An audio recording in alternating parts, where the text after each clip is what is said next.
Alright, hello everybody. This video, the second of the 4, is going to look at one Second Amendment court case, and the rest will be the Fourth Amendment court cases, and then we will be halfway there.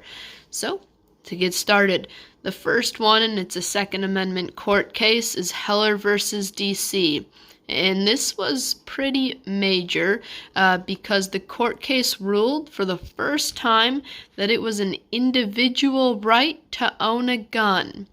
There's always been a lot of debate around that, and this idea of to form a militia, does that only apply to a group?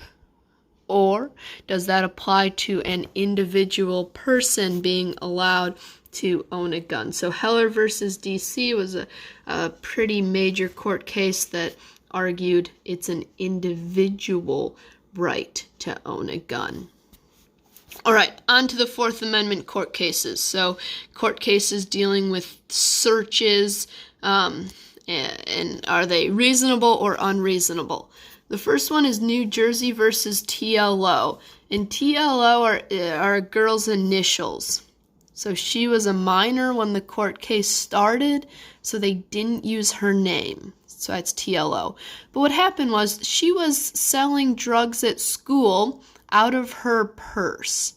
And she's selling them, and the principal takes her purse and looks into her purse.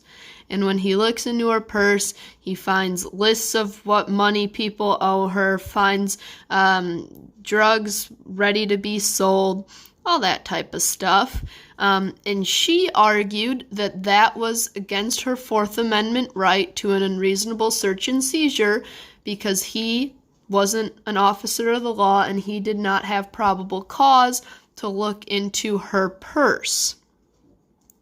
It went all the way up to the Supreme Court, and the Supreme Court decided that for the safety of everyone in a school, you do not have the right to have your personal belongings not looked at. So your locker, your backpack, your pockets, if you want to wear a fanny pack, your fanny pack, can all be searched by people in the school, by the administrator, at any time. Your Fourth Amendment right there does not hold because it is for the protection of all of the students.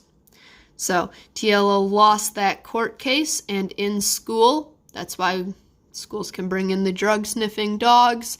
If it's heard that somebody has something not supposed to, they can search. So that's New Jersey versus TLO. Weeks and MAP go together. So Weeks versus the United States and MAP both work with what's called the exclusionary rule. And the exclusionary rule works with what can and cannot be used in a court case. So if it is excluded because of how it was obtained. So, Weeks versus the United States was the court case that established this exclusionary rule, which holds that any illegally obtained evidence cannot be used in a federal court. So, if a police officer, if somebody were to conduct an illegal search, whatever they did was not allowed at the federal level, in a federal court, then that evidence could not be used. Weeks versus the U.S., that's the big hint there, deals with the federal exclusionary rule. MAP versus Ohio, Ohio being a state, brings the exclusionary rule to state courts. So there is a bit of time where the exclusionary rule only applies to the federal government until MAP versus Ohio brings it to the state. So it decides what if evidence is illegally obtained, it cannot be used against you in court. It's MAP. All right, Illinois versus Lafayette. This establishes what is called the plain view doctrine.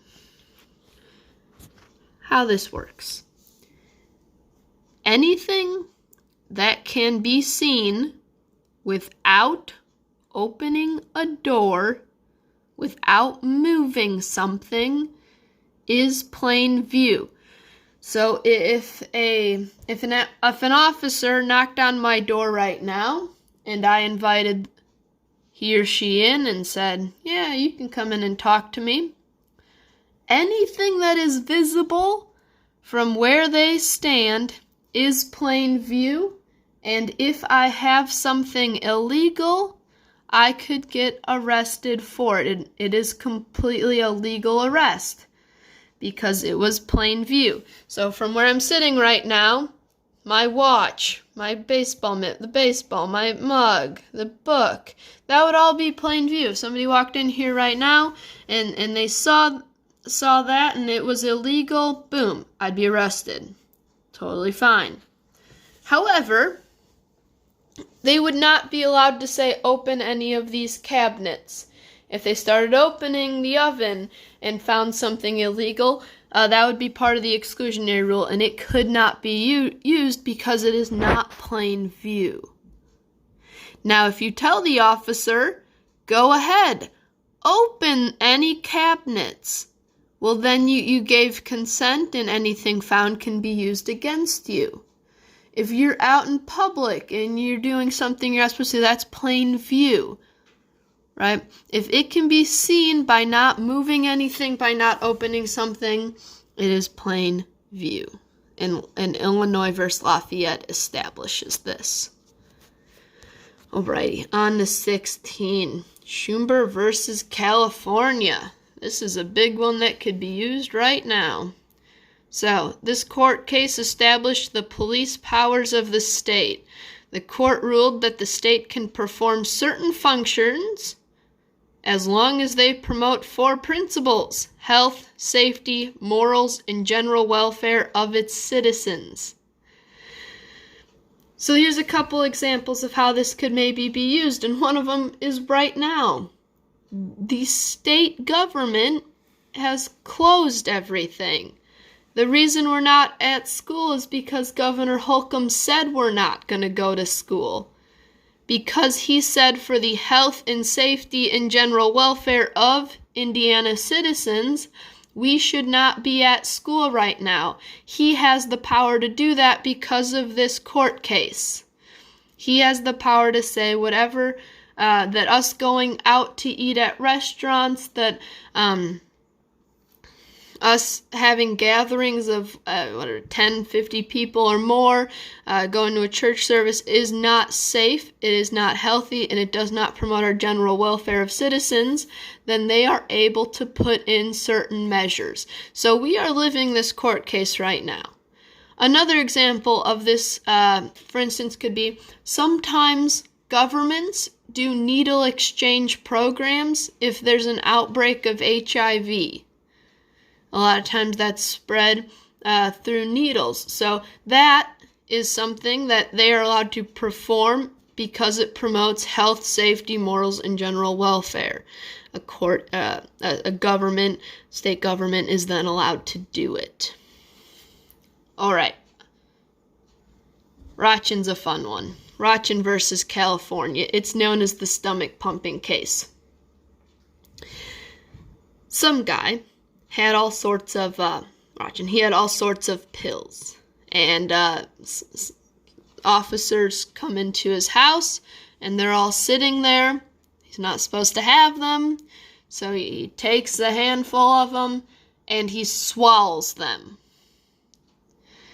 Immediately, they call an ambulance, they get him to the hospital, and they pump his stomach so that they can preserve the evidence that is the drugs this guy swallowed. And what was decided in this case is that the reason for doing the stomach pumping mattered. If pumping his stomach was to save his life, it would have been okay. But because the stomach pumping was to preserve evidence, it was considered unconstitutional. And that the procedural due process must be followed when establishing and getting evidence. He didn't want his stomach pumped. and therefore it was kind of then seen as wrong, and that evidence was not allowed to be used. Had it been that he just couldn't breathe anymore and they had to pump his stomach, that would have been different. Then that evidence could have been used. That's watching. All right, Maryland versus Wilson. This court case ruled that it was okay for police officers to ask passengers of a speeding vehicle to step out of their car if they felt their lives were in jeopardy or danger. When they step out of the car, any evidence then found can be used. So what happened is a speeding car gets pulled over. They gave some drugs to the passenger to put under his leg. Passenger was then asked to step out of the car. When he did, the drugs fell to the ground. They got arrested. So that's where Maryland versus Wilson comes from, and why officers are allowed to ask a passenger to step out of the car if they feel it will increase their safety. All right, City of Indianapolis versus Edmond. What happened is Edmond finally had a job interview. He was out of work for a while. He finally gets this job interview. He's driving to the interview, and there's a roadblock. In the middle of the day, for no real reason, there was a roadblock. And because of the roadblock, he was late for the job interview, missed it, and didn't get the job. So the court case goes all the way up to the Supreme Court, and they decided that roadblocks are unconstitutional if there is no reason. There has to be a reason. So they ruled that certain days, mainly holidays that involve drinking, so New Year's Eve, the 4th of July, that roadblocks could be set up on those days. But you can't just set it up on a random Tuesday to try to catch people. There has to be a reason for that day. Alrighty. Sacramento versus Lewis. This one, the court ruled that high-speed chases are merely pursuits and do not constitute actual seizures, especially if they fail due to the death of the subject. So what this kind of means is if you are in a high-speed chase and then you die, it is not the state's fault. It is not the police officer's fault who is chasing you. If you choose to disobey the speed limit and flee from police, whatever happens to you is no one's fault but your own. So this person had died in an accident involving a police chase, and their death was considered to be their own fault. Alrighty, and the last one for this video is Arizona versus Hicks. In this one, decide that reasonable suspicion is not enough to check items that are in plain view, that are not in plain view without a warrant. So what happened in this court case is police officers were allowed and were in this house. However, they did not have a warrant to be there, and anything they saw in plain view was allowed. But it was kind of this really crummy apartment. There was nothing really in there.